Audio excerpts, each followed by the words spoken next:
Hello and welcome to today's episode of History Behind the Page, the live series where you get to know about people behind your favorite history page. Today we have Freddie Joe Farnsworth on. He is a military advisor for Band of Brothers in the Pacific, stunts, just all around great guy. So we'll get him on here in just a second. Just a reminder, this is a live Q&A.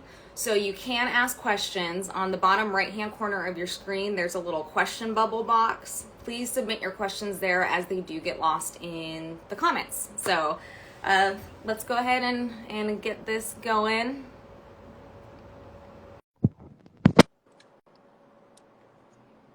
All right, hold on. Hey. Hello. How are you? Good. Sorry, I'm in my truck. I've been really busy this morning. Oh, how dare you? How dare you? Just kidding. I'm just kidding. So nice. Thanks for coming on. Well, thank you. That's a nice hat you have on. Oh, thanks. I know. It's like, I don't know. Some weirdo sent you a hat. Whatever. It is what it is. Oh, my So, sister's on. your sister's on? Yep, Karina Goodwin. Oh, nice. Well, let's just get started. Sound Let's good? do it. Yes, ma'am. So, why don't you tell people who aren't familiar with who you are, how you got started in military advising and all that stuff? Well, I spent 10 years in the Marines, and after I got out of the Marines, I was kind of a lost soul. And back in 1996, I was living in Wyoming, and they were filming a movie called Starship Troopers. And I went through the whole process of auditioning and everything. Just came down to, and I met a tech advisor by the name of Dell Dye. And prior to me leaving the military, I spent 4 years as an instructor at Marine Combat Training and also a troop handler. So teaching is just a natural thing for me to teach weapons and combat skills and tactics. And Dale liked it and let me help him out on Starship Troopers. And then I'd say about 4 months into it, he got a movie called Rough Riders. And he's like, you're a cowboy, you know horses, so how would you like to do it? And the rest is history, basically. Just keep chugging on, and till I built a name for myself, and Yeah. now I'm doing it. How did you start on Band of Brothers? How did I start? Yeah, how did you land Band of Brothers? Well, And then Captain Dye was doing it, and I had just finished a movie called Rules of Engagement, and we did a lot of field training and stuff, both in the jungle and then also in the desert. And Dale was just like, you got to come do Band of Brothers with me. So that's when I went, because I can kind of be a hard ass, and yeah. I think he likes it. No, that's good. Okay. What is the most rewarding aspect of being a military advisor? Rewarding aspect. I mean, there's a lot. I mean, I don't really like hardly anything I do, so it's hard for me to say. I self-critique a lot, really hard. I'm a fidgeter as well, so I'm just one of those kind of people. I can't ever wear a suit and without tearing it apart, and so every time I do a film, I tear myself apart on it. So, but when you do a film and you bust your ass on it, when you bust your butt on it, and then the product comes out like Band of Brothers or another film I did called Spy Games, and and even World War Z. It's just, you're like, man, all that hard work was worth it. And also, the bond I grow with all the people I train. That's it's kind of like it kind of helps keep my sanity, because it's like I still live a piece of the military.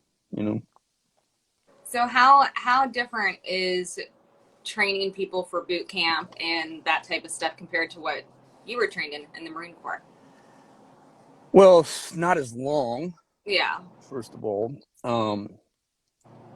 in the military, if they don't want to do something, they're gonna friggin' do it.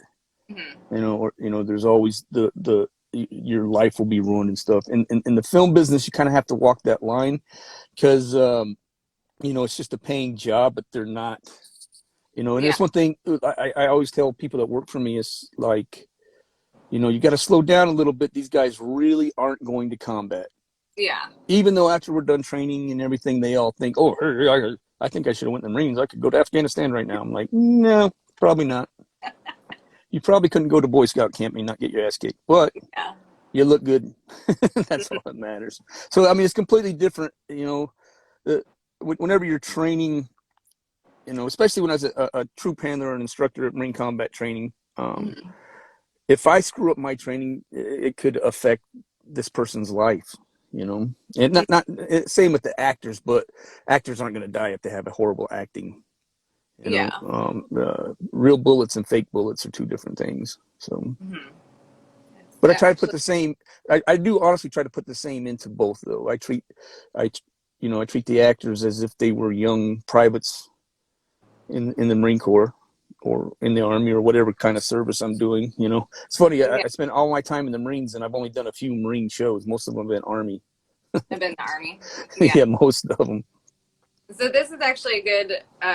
Maybe you can go more detail about this. This is from Leighton. He wants to know: did kicking the actors' asses get them ready for filming in a good way, or did it make it good, or was it bad, or do you think it was beneficial to be like a hard ass or put them through the boot camp? It's like Leighton. Nice to hear your question, Leighton from England. I only know one way to train people. Now, because when you're training actors, they've never been trained before. It's not like I'm sitting in front of a bunch of staff sergeants in the Marines or in the Army, and I'm going to give an instruction. I need to take all that nastiness and get rid of it. If you ever worked around Hollywood, there's a lot of bad human habits. And so, like the first thing I do is take all their cell phones away. There'd be no cell phones. There'd be no agent calling. No, oh, he's mean to me. And then I just break them down as much as possible. That way, when I do start putting in the information, it's easier for them to not think about anything but what I'm teaching them. So typically what I do is I start off really, really hard. No sleep. They don't get nothing. And everything's always the wrong answer.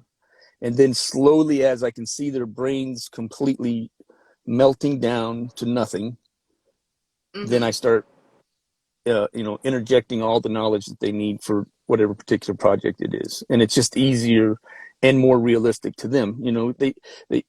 A good actor wants to feel a little bit about every character he is, a good actor, so that's basically what I do, because everybody that they're portraying has done this times 1,000. So it makes them feel better about their characters too. That's what I was talking about earlier about, one of the good things that I get from all of this is once I break them down and everything, we become lifelong friends. We're family. Almost every actor I've ever trained, we're still family. Yeah. So. Have you had an actor who just couldn't take it, couldn't handle it, just maybe wind his way out of said project? Well, nobody's whined their way out yet. They've whined the whole project. Yeah. A lot of them whine, but you don't have to. You don't have to name names. I'm just saying, have you experienced that before? Yes, yeah. I did on Pacific. I had a particular actor who played Sledge. You can research if you want to know who the actor is. That was just, he thought he was better than what he was being taught. Now, he wasn't allowed to whine himself out of anything. He just literally made it harder on him the whole time. Oh. He made life even more miserable because I started finding things just to make him whine more because I find it hilarious. So I just, and he didn't get to whine his way out of it. In fact, he was told you're gonna do it, or or Sledge won't be in this show much longer. We'll concentrate on a different actor. But he worked his ass off. He did his stuff, but I don't have much time for whining, you know. Yeah. I've always, I've always said if I'm gonna say it in a politically correct, well, not really, I'm not a very politically correct person, in a nice way. If it's messed up, unmess it, don't Yeah. whine about it, don't bitch about it, don't cry about it, just fix it. Hmm. And so I don't have much time for whining. So when people whine around me, I'm a digger. I'm like, oh, it's on now. You're gonna get it. So don't tell me you don't like a freckle on your face, because I'm gonna make fun of it every second I get now. That's good to know. Just so good to know. So let's see. Well, this, I guess, kind of goes into what you were saying. I think this is a good question. Not really military, but how do you do this for yourself? Do you have ways of managing your self-criticism so it doesn't become self-destructive, like you were talking about earlier? Um, I don't know. I've never really. I mean, I've self-destructed my own self before, but that it's not because of criticism. I mean, self-criticism is a healthy thing. I mean, if Mm-hmm. you can't criticize yourself, how do you expect to go out into the world? You got to be able to make fun of yourself. You got to be able to say, you know, damn, my face is fat. You got to be able to do that to walk out into the world. You got to do a good job. And that's one thing about the military is after every exercise, every training mission, we always stop. Everybody writes down an after action report, Mm-hmm. everybody that was involved. And then you sit down and you self-critique. So, and that just makes you stronger and smarter and better every time. I Mm-hmm. self-critique because when I'm on a show, I got hundreds, sometimes thousands. When I was working on Alexander, I was not only, doubling the lead actor, I was also, in charge of all the horses and everything. So there's always Mm-hmm. something that you miss. There's always a little piece that you miss, or some actor will try to sneak something in, pull focus or whatever they're trying to do. Mm-hmm. So it's hard for me to watch shows I did because of that moment, because I'm like, oh, or a button will be out of place, just eagle but anchor will be to the side, or one of the ribbons will be crooked or something, and it eats me alive. But you can't, you have to tell yourself you can't catch everything. But Yeah. That's. mhm. What do you think is the toughest thing about doing military advising? Military advising. Well, Mm-hmm. one is filmmaking in real life is two completely different aspects in the world. And Mm-hmm. when I'm doing it, it's hard for me to convince production or a producer or a director or a writer that that shit ain't real. Mm-hmm. And a lot of tech advisors, if there's any out there, I don't care what kind you do, um, uh, you hear this term a lot. We're not filming a documentary, Mm-hmm. and you have to. I mean, you have to realize that and understand that. But know when you have to put your foot down and say you cannot put this on film. And I Mm-hmm. mean that's the job of a good tech advisor. It's I always say is if we filmed what it was like in the military, it would be like interviewing me, the most boring thing on the whole planet. If Mm-hmm. we if you filmed really what the military is, because there's 100 hours for Mm-hmm. 100 seconds of action. Mm-hmm. So you have to, you can't go to the movie theater and say, just have a bunch of guys sitting around farting on each other and, Yeah. throwing cards at each other for an hour and 50 minutes and then have a 5-minute firefight. And, oh man, that was a great movie. It just doesn't work that way. Yeah. Right. So, Mm-hmm. you just kind of have to find your time to say, and also I always say this too. And the guys that work for me, I always say, yeah, I don't know. Maybe somebody might have done that. As long as it's not Mm-hmm. embarrassing to the uniform or embarrassing to the time, especially. And not just because I didn't experience doesn't mean it wasn't experience. In any given time, in the United States, there's probably 20, 30, 40 million people that have been in experience, have family member or something to do with the military. Somebody Mm-hmm. out there might have done exactly what that director wanted or that producer. So, and that's the hardest part for me is to get them to trust me enough that I do know filmmaking. Mm-hmm. So I know their vision is this way.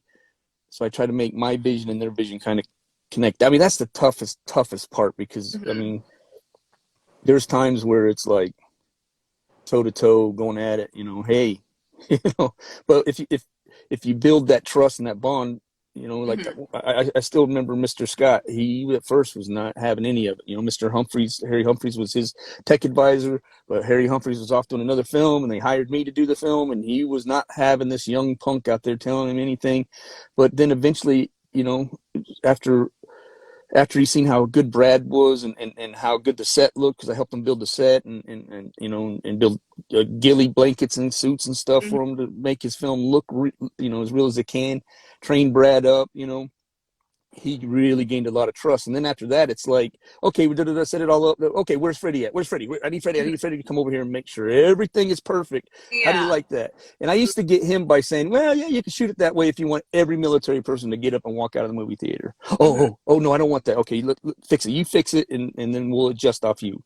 And that's what you're looking for as a tech advisor, to get that trust and to build the bond. And because I get it with the actors, because like I said, I break them down and, build them back up, and then they're like, they want it. They don't ever want to let the uniform down. So, and that's when you have the actors fighting with you against the directors, and then finally the directors come aboard, then you get projects like Band of Brothers.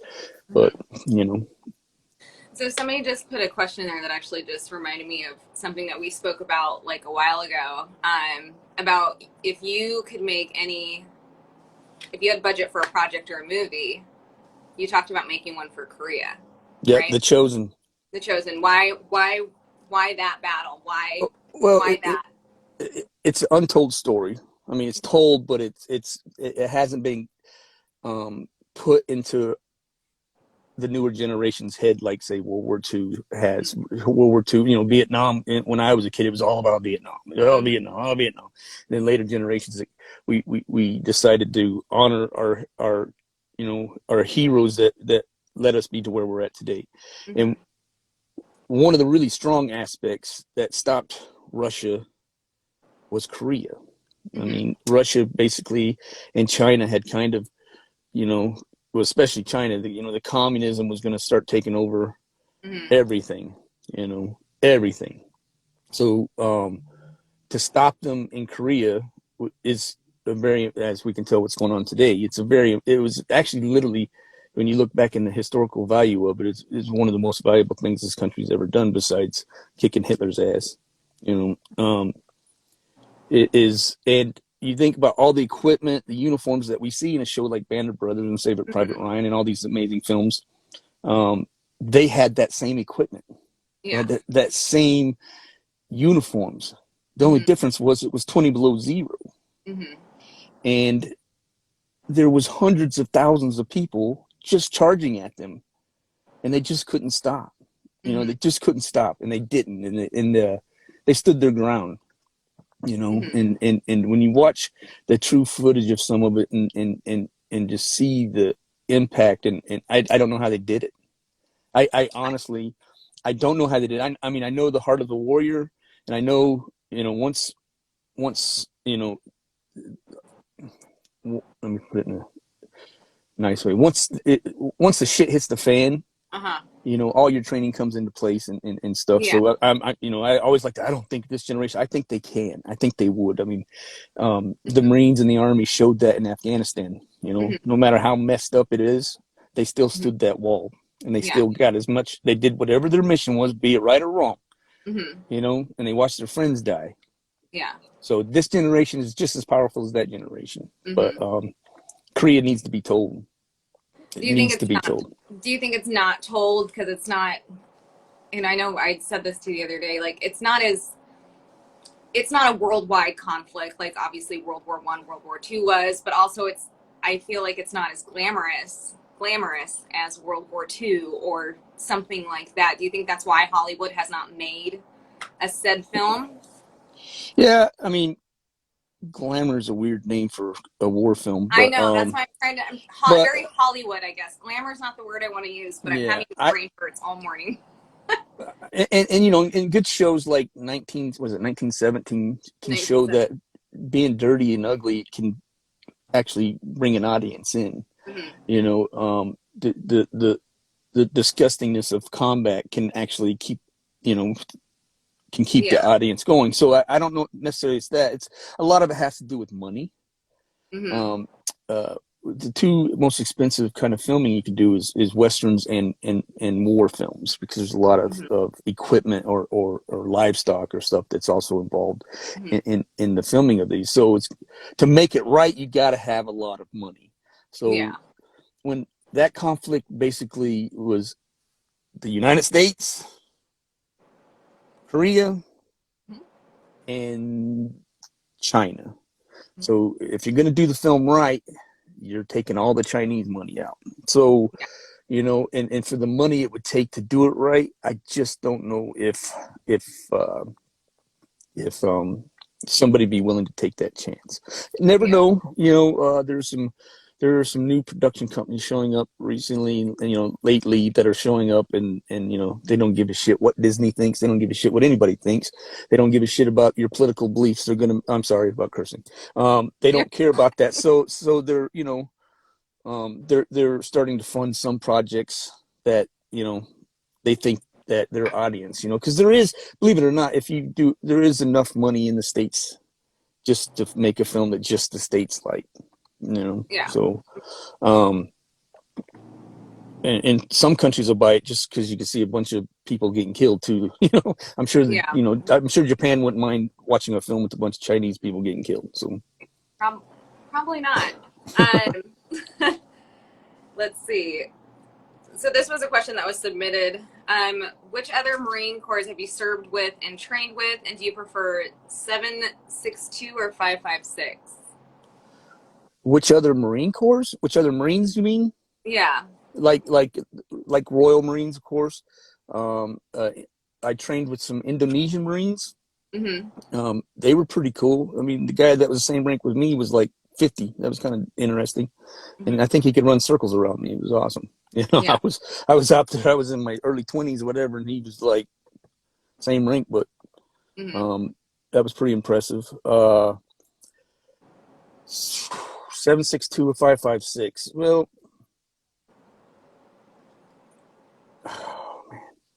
when anything that fires a 762, it's very intimidating. It's more intimidating than a 556. Mm-hmm. Your 556 is gonna be pretty accurate. It's a lot lighter, so it all depends on what my mission was. If I had to do with anything with vehicles and stuff, of course I want a 762. Mm-hmm. But just for the penetrating power and the range of the weapon system. But a 556 is, I can carry more ammo, and Mm-hmm. I can take more people off the combat field. Mm-hmm.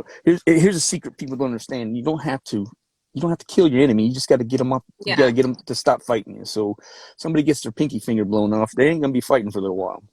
You Yeah. know. So that's one of the main reasons why the U.S. uses 556. Mm-hmm. So Let's hope that see. answers your question. And that's actually a good question. How Hey, do you my deal with all ex-wife's the? on here. Huh? Tori SFX. She did special effects on. That's my ex-wife. She did Oh. special effects on. She did special effects on Banner Brothers and the Pacific, and Oh, cool. Captain America. She's one of the best squib people on the planet. That's awesome. All those realistic bullet hits. She was the one that did Mm-hmm. them. But she's on Nice. here. Yeah. Yeah. Nice. How do you deal with all the political noise when advising on a movie or series? I don't fucking pay attention to it. Oh, Don't pay sorry. attention to it. I didn't mean to curse. And people who've worked with me already know that I'm gonna do what I do, Mm-hmm. and that's how I'm gonna do it. Mm-hmm. Um, and the people that are gonna hire me, they're only gonna hire me because they pretty much already know that's who I am. Yeah. So I could give a shit about political noise.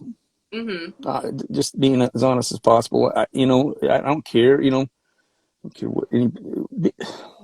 One thing people understand in the military, and it gets misconstrued a lot. The ultimate goal, not the goal, the ultimate use or the reason for the military is to protect Mm-hmm. and to attack. There's Mm-hmm. nothing else. Yeah. They give a shit if you're the whatever LBGQT plus S elemental P. I don't know any of that stuff. you know, and I don't care. I never cared to the guy to the right or the woman or a guy to the right or left of me. I give a shit if they're liberal, Democrat. I didn't give a shit. Yeah. But I knew they will stand that ground with me, and I knew they had my back and I had theirs, and that's all that matters. You know, Yeah. and I go about that in the film business. I am who I am. If you don't like it, you know, and I'm not going to tell you what I tell them.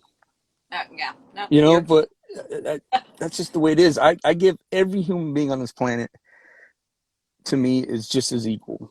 Mm-hmm. We are, you know, we're all the same. You know, we're all assholes. Some of us are bigger assholes than others. That's all. You know, so um, it doesn't mean anything. You know, I, Mm-hmm. I I think that's answering the question. That, No, you I know, think no, you're political noise means nothing to me. no, you're totally fine.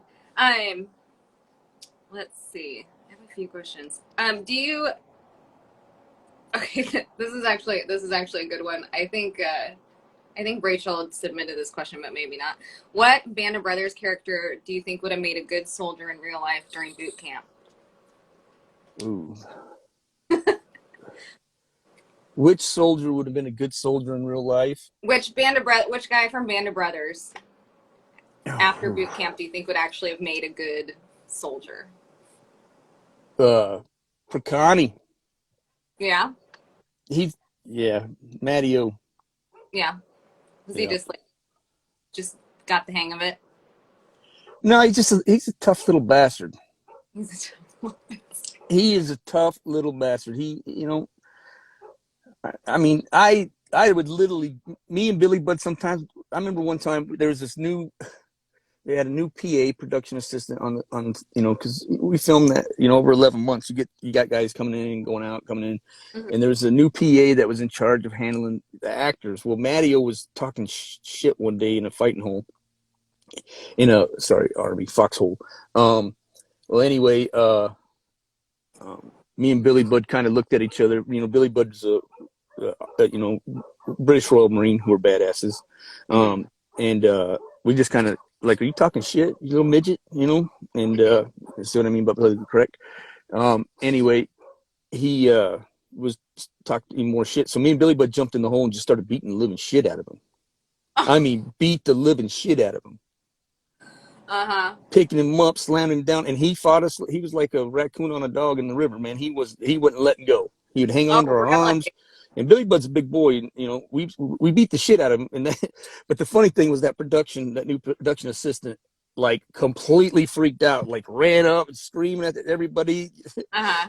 These Marines are beating up the actor. Oh my god! Oh, And so of course everybody come running over, and Matteo's like, "What? What? I talk yeah. shit. They gave it to me." And, you know, and he's just a tough dude, man. You know, and Yeah. I loved him for it. And they, you know, I love all those guys. You know, and you talk about that in the Pacific. You know, Barenthal.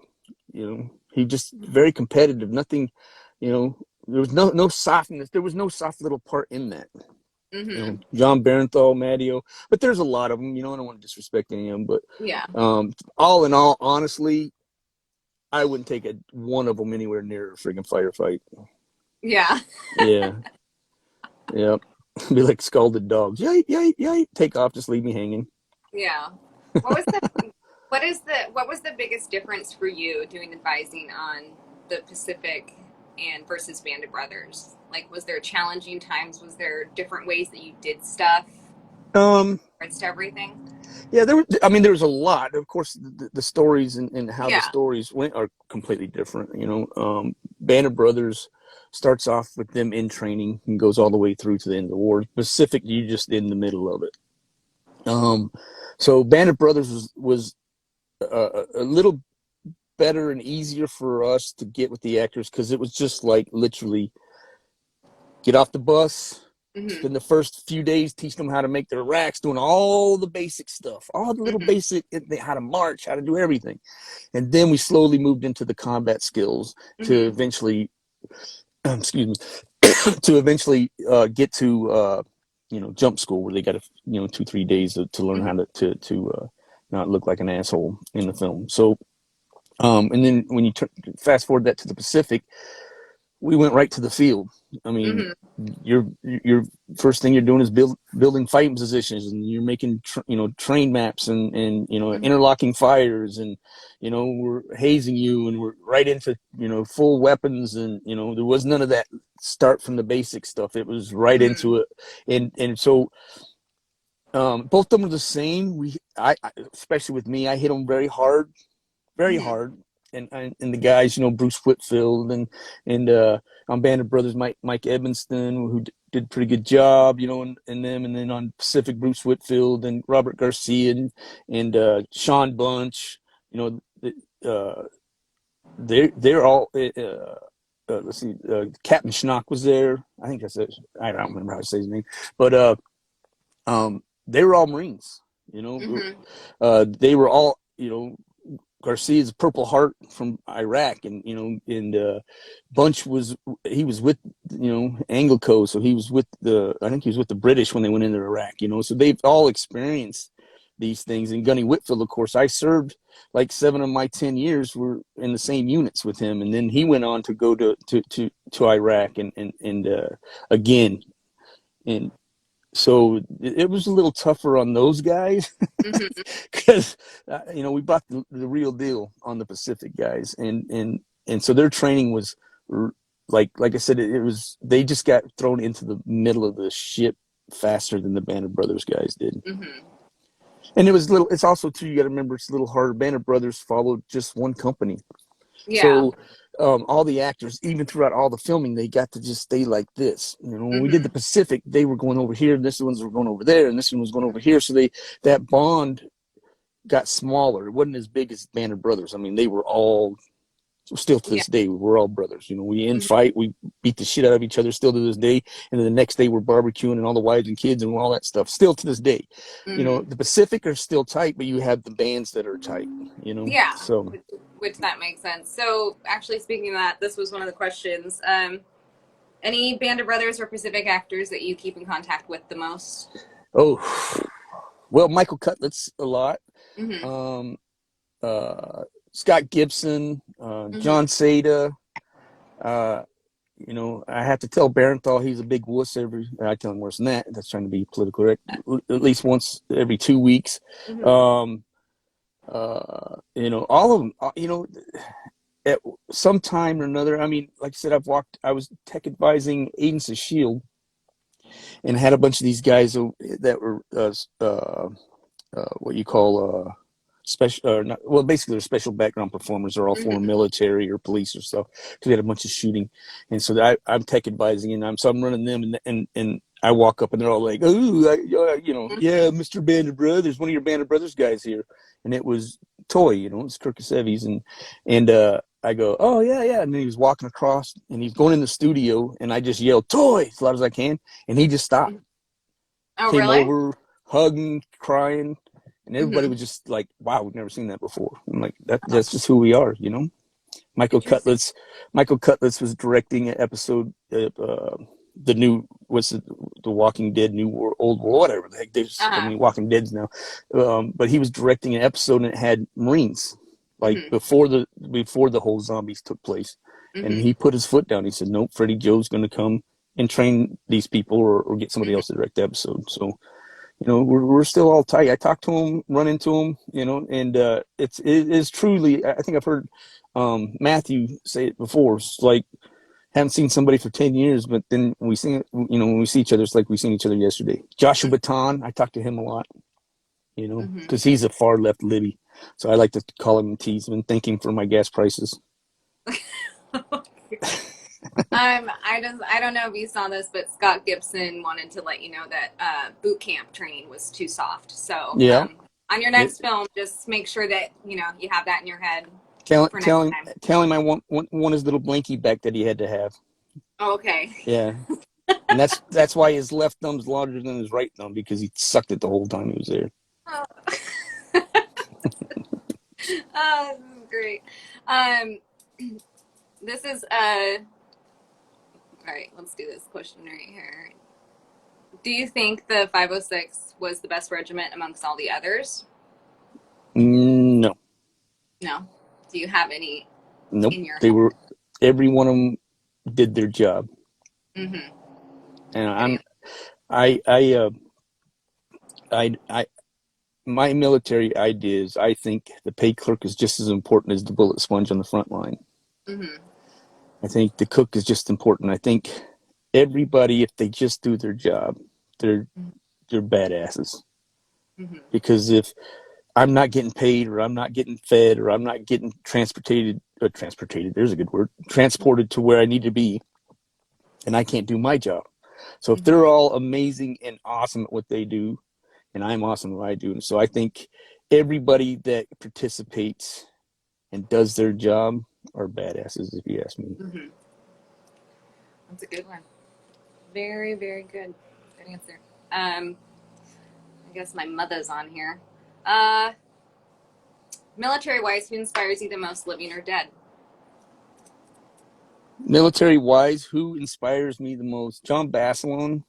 Mm-hmm. Um, to go from the Army to the Marines, and Medal of Honor winner, and was a Navy Cross, all the other stuff.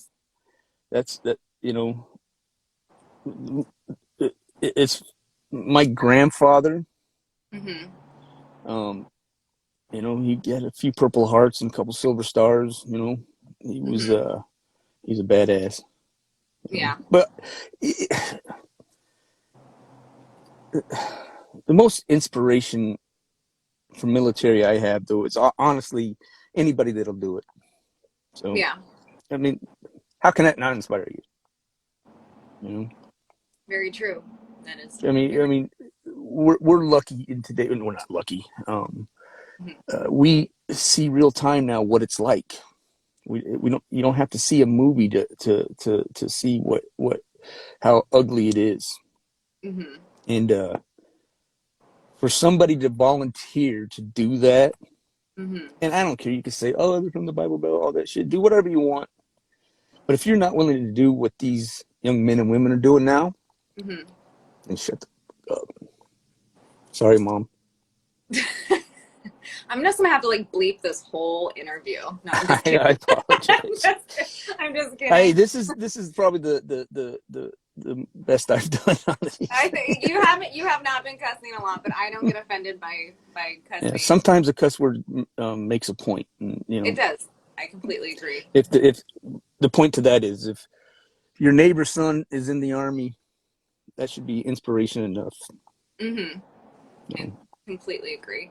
Um, what would you be doing if you weren't in the movie business? I don't know, some prison somewhere, I guess. I don't know. Uh, I don't know. I probably would have hated my life and went and worked for my brother. Yeah. And been miserable. You know, Mm-hmm. What do you had my mean work dad. for your brother? Well, I don't play. Well, my brother, started a large corporation, and in computer stuff, and he uh, was nice enough to employ a lot of my family, Mm-hmm. including my father. And Mm-hmm. my father retired from being a police officer for 35 years, and then Mm-hmm. went and was my brother's CFO. I mean, if Mm-hmm. you ask me, he made my brother's company what it was when he sold it. So, my brother-in-law's kids, they all work for him. So Mm-hmm. I probably would have went work for him too. And difference is, he's my baby brother, and I would have, he'd had to hide me in the back room because I'd just beat the shit out of him every time he told me to do something. So it would have been Yeah. miserable.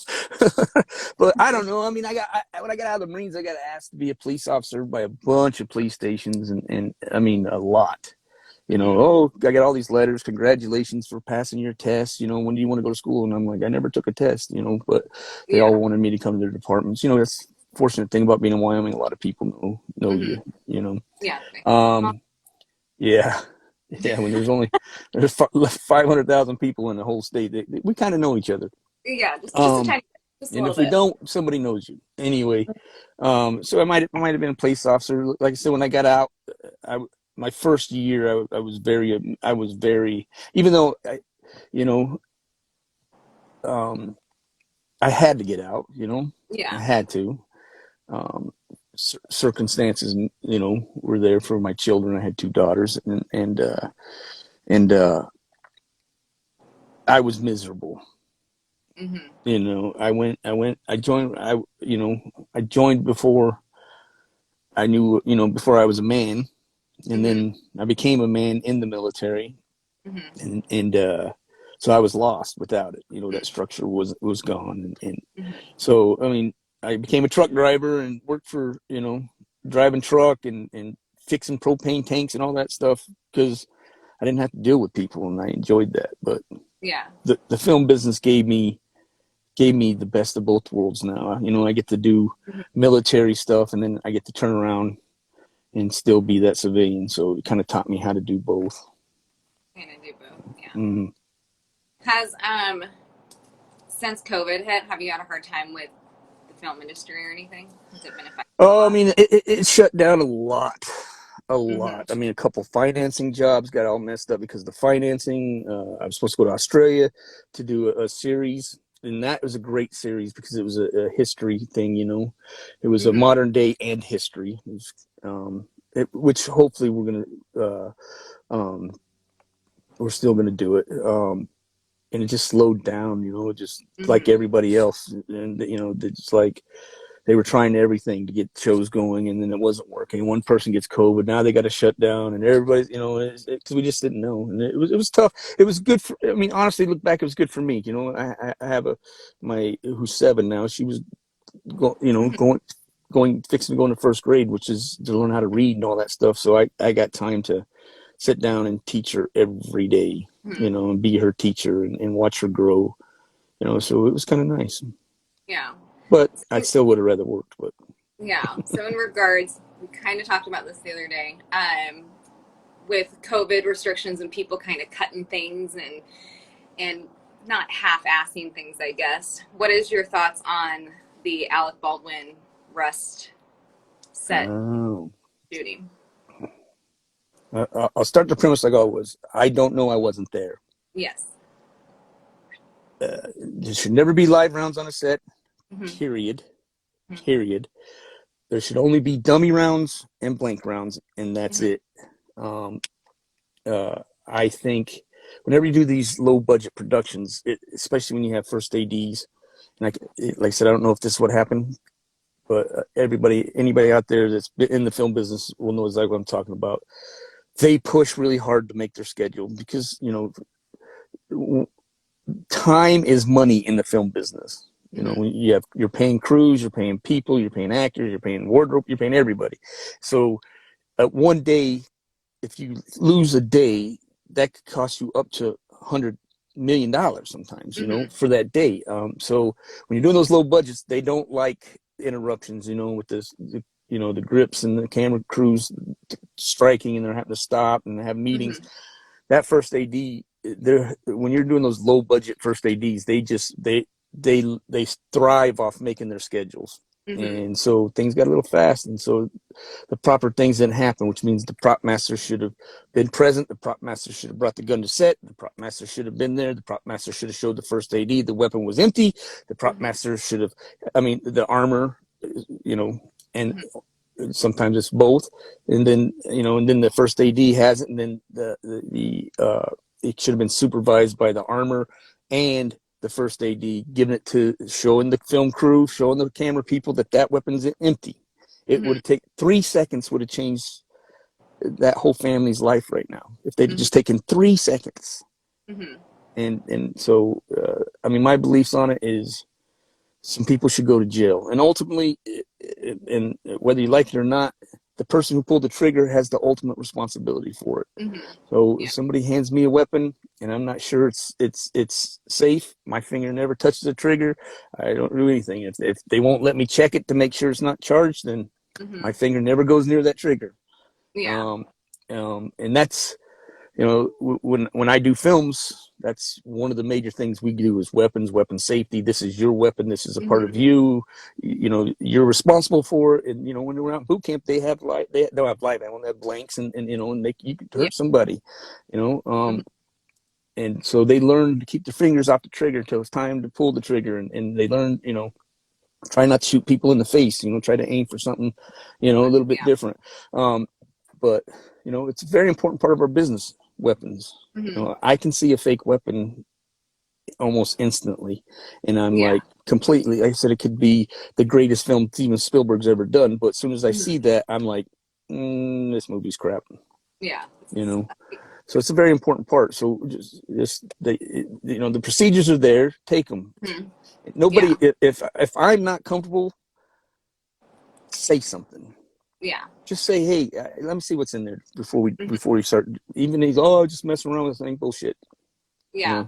Is it hard training actors on gun safeties? Do you ever have actors who are just like, nope. I told you to stop it. Told you to stop doing that. No, because I mean, maybe like on TV shows, I watch them heavily, especially when the weapons come out, and I talk to them through everything before while they're going. As soon as they're done, I'm right on top of them, because you don't want them to have to live with that. That's a hard thing to live with, hurting somebody on accident, like especially like on Rush, actually somebody lost their life. That's I'll be honest, I don't like Mr. Baldwin, but I don't envy what he has to go through his mind for the rest of his life, and it's when I do boot camp, we push them hard. And Leighton asked that question earlier: is it better? Yeah, it's better, because they're afraid if they have an accidental discharge, they think the freaking earth just cracked open and the devil's going to come out and slice their head off. That's how hard I am on them in boot camp about weapon safety. And we take them out on patrols, and they do maneuvers. And I mean, by the time they get on set, it literally becomes a part. And that's the reason why you do it, Acting is hard enough. So you take somebody who's never had all that equipment on and had that weapon and do all that stuff and say, okay, now we want you to do this. Well, their acting's not going to be so good, So we make it to where it's like me. It's just I could sit here right now and the gear could be sitting there and I just put it on and it's just boom, naturally where everything needs to be, where my weapon needs to be, and that's how we make the actors. So that now all they got to do is go out and do the acting part, because they don't have to think about where their weapons is, because it automatically goes to where it needs to go. Yeah, they've been trained on it. Have you ever? Oh crap! I just forgot what I was gonna ask. That went right out of my head. Let's get back to some more questions. If you could be a part of any historical event, what would you choose to witness? Ooh, that's a good question. That is a really good question. Historical event. Wow. Abraham Lincoln, 7 years ago, whatever. Being a part of to see that part of that speech would have been pretty amazing.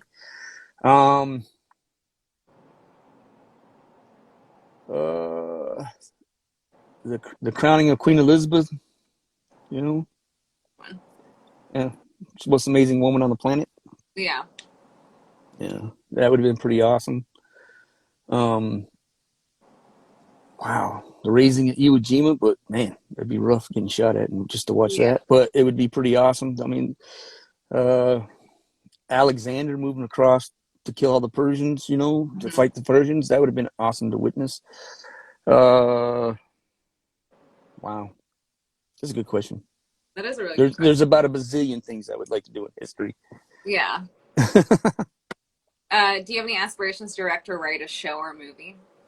To direct or write? Mm-hmm. Well, when you text me, ask me to do this, you realize I'm not a good writer. I mean, I have good ideas, but yeah. I mean, I've already, did a little bit of second unit directing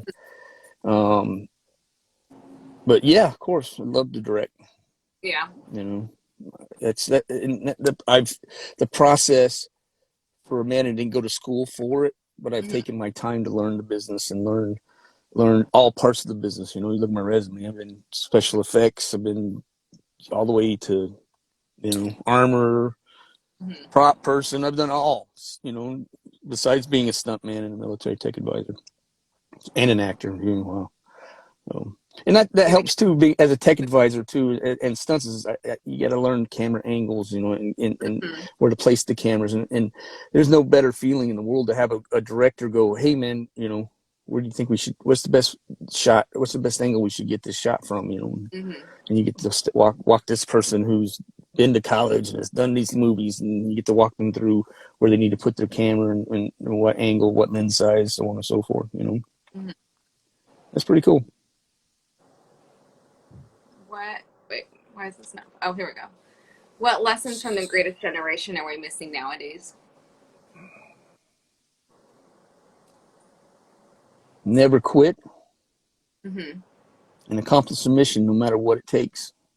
You know, we've made it too easy for people just to quit, to just stop doing what they're doing, to not push forward. You know, that's one thing. Like my kids, I tell them, man, you know, don't take no for an answer. Just get in there, just keep going. You know, if you know if your car won't start, keep trying to fix it. You know, don't just leave it laying there and go buy a new one. You know, and also. We've all become geniuses because we have a little computer in our hand, but it's made us dumber than shit.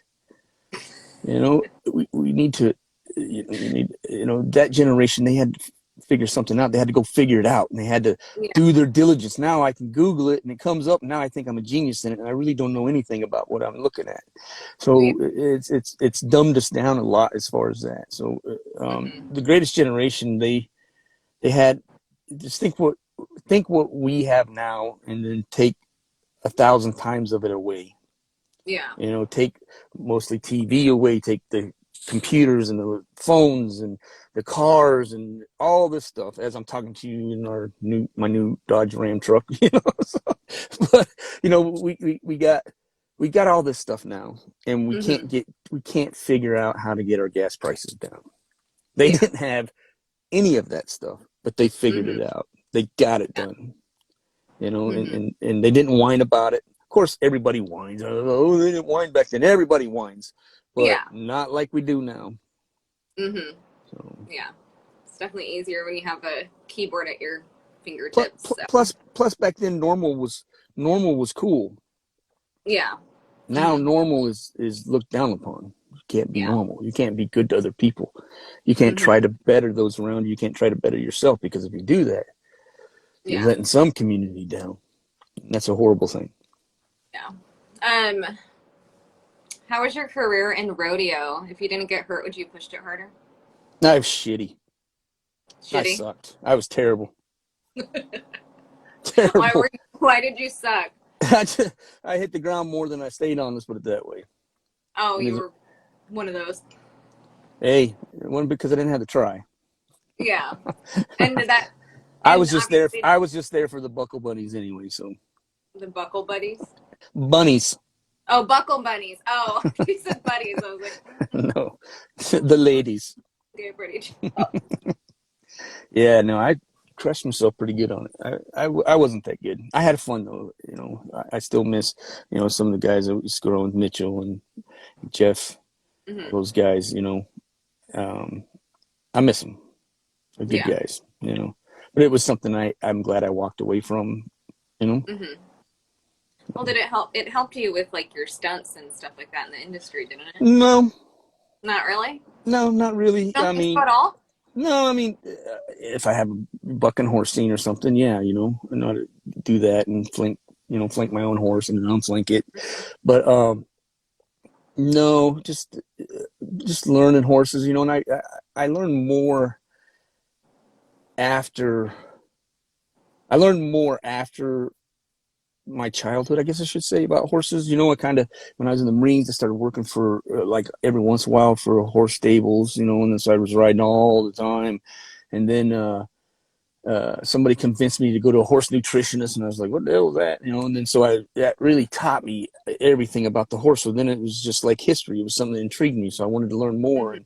And then, you know, to make it in the film business, I used every skill I had, you know. So I would go and work on JAG as a background performer, playing a Marine, because their tech advisor was a former Marine. And then we became friends. Now I tech advise shows for him, you know. So, but I would go to Jack Lilly's house when they had a show going, and his son Clint Lilly Berkey, one of my greatest friends of all time, and like, come over, kid. So we'd go and ride the horses, and we'd ride the rearing horses, we'd ride all this stuff, and I just got really enthralled. So that would help me. That's what helped me with my stunts, because rodeo, you don't know where the hell you're going to come off at.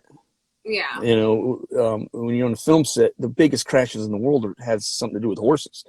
I mean, I've seen some crazy wagons tearing cameras and people up, and horses running away and running people over and stuff. They're very difficult. So you really have to, if you're going to fall, you try to get to where you're supposed to fall. So you don't want to fall and then not see it on camera. So it's a little bit more fine tuned, I guess. I mean, I never hit the soft spot that I make. I just, for some reason, never hit the soft spot. They'll dig up the ground and put air under it and make it all soft, and I always miss that. Always. So it doesn't matter. What was the toughest stunt that you've done? Ooh. Well, there's a couple. I've told some people, when I fell off the helicopter, that was tough because we did all the hanging stuff, and I had a safety hooked to me, hanging on the thing, and they're filming you, hanging, and so they're up 30 whatever feet, and you're hanging off of it. But if you hang as long as you can, let go, your arms get out, and then I'm rigged it and safetied on.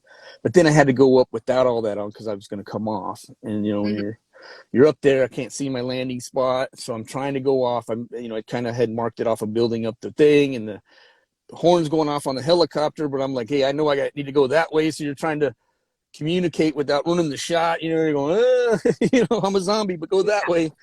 And eventually, just letting go and trusting that you're in the right spot, because I'm coming down flat backed onto either concrete or the pads that were down there.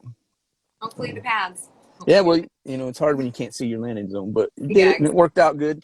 Did a good, nice, tumble off a cliff. That one was pretty rough because I didn't get any chance to rehearse it, or I didn't have the right pads for it, but I got the shot, jacked me up a little bit, but that was cool.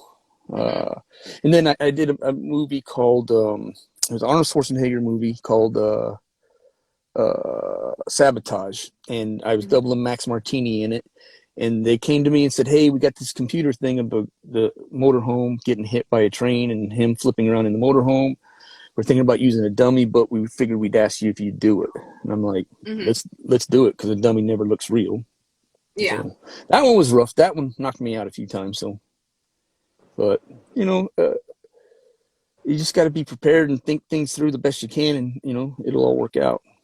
So would that be the advice you would give somebody who wants to be a stunt man or a stunt coordinator, or? Well, please be a stuntman a long time before you coordinate. Yeah. My advice would be, it's going to be a long journey, and just learn.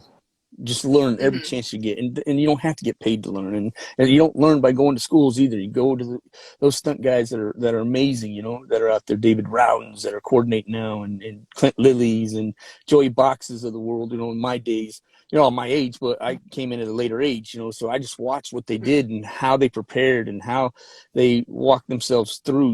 Now I have people that watch me. I watch how you prepare your mind mentally, and I think of every safety aspect, and a lot of times I'm not that worried about me getting hurt. My safety aspect is everybody around me, make sure they're not hurt, so that's one thing now that I coordinate a lot is it's the hardest thing for me, is because I don't want them to feel the pain that I knew though they're fixing to feel. So it's very difficult. It's very nerve wracking. It's very unsettling. It's very difficult to do. It's hard, but we're not called daredevils. We're called stuntmen. So always make sure that it's something, and there's, like I said, there's been a few that I don't know how it's going to work out at the end of this, but most of the time it's everything that could go wrong we've prepared for and worked it through. You watch guys like Joel Kramer and Gary Coleman, not Gary Coleman, Doug Coleman, and Gary Coleman probably wasn't a good stunt guy, but watch all these guys, and they're just phenomenal, man. The way they prepare and the way they think about everything, So it's a long haul, though. Get out there and hustle and go around, find some stunt guys and just hang out with them. You know, they're doing fight training, do fight training, you know. That's the only advice I could give. Do you prefer stunts over military advising or vice versa? Depends. You know, I don't put, usually I really like the shows that I get the tech advice because I don't really push it. It's usually somebody calls me. They're like, hey, we want what you can bring. So I really enjoy when I do tech advice. I really enjoy it. I love doing stunts though, and that was my path. I came out and I just said I used the military to become a stuntman to pay my bills, you know. But like I said, when somebody calls me, they're like, they know I'm an asshole. They know I'm going to be very pushy and I'm going to do the things my way, and so I don't have to hassle anymore. You know, it's pretty much they're hiring me because they think, hey, we got an actor that's a couple actors that could be a pain in the butt if we don't let Freddie Joe loose on them for a while. And then like stunts, there's nothing better than to have everybody go, oh my God, how did you do that? You know, and you're like, I'm just a badass. Freddie Joe. Yeah, you know, if some of these, I mean, some of the things you see, you're just like, he's not getting up, and then all of a sudden it's cut. All right, dusting it off, ready to go again, and it freaks people out. Yeah, you know, a lot of body control. Oh, I bet. I imagine. So we're gonna. Oh, it's already been an hour. We're gonna wrap this up with one last question. I'll let you go and go about your day. How do you adapt the actors to the environment? Do you make them work in the real terrain? Like, what do you kind of do? I think this is a really great question, actually. So. Yeah, it goes back to the Band of Brothers and the Pacific question you gave earlier. In Band of Brothers, we put them in barracks. And it was basically like, because they had to go through the training like they were going to stay in the show and so on and so forth. We always do it. Like the last major film I did was Overlord. And we couldn't use the town because they were still building it. So I just picked a place I had them pick me a place that was away from everybody. And we found a 2,500 acre ranch that had holes from World War II from bombings. It was kind of cool. Yeah. And I just take them out and I try to put them in the closest terrain to what they're doing as we could. And so, if they're patrolling in jungle, it wouldn't do me any good to teach them to patrol in the desert. So I teach them I go somewhere where the jungle is and train them that. Does that answer the question? That does awesome. That does answer the question. I make all my old school teachers answering happy. Such great questions. All right. Well, Freddie Joe, thanks so much for coming on, and thanks everybody else for coming on too, and the great questions and everything. So yeah. Thank you. All right. It was a pleasure. All right. You have a good Saturday. Thank you. You too. Bye. Bye.